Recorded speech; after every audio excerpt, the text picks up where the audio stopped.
Welcome back everyone. Today we are going to discuss how you can enable agitation hold in Exchange Online.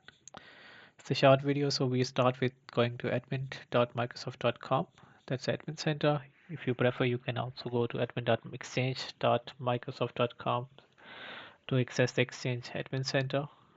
So I'm going to select here Exchange, and from there on we have Exchange Online mailboxes.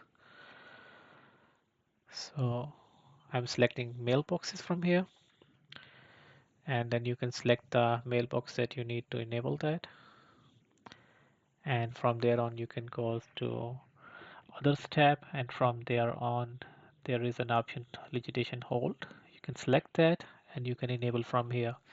You can also choose the days that you want to enable. You can also give a justification and for user to see the reason, and from there on you can save that. And yes, now the legislation hold is enabled.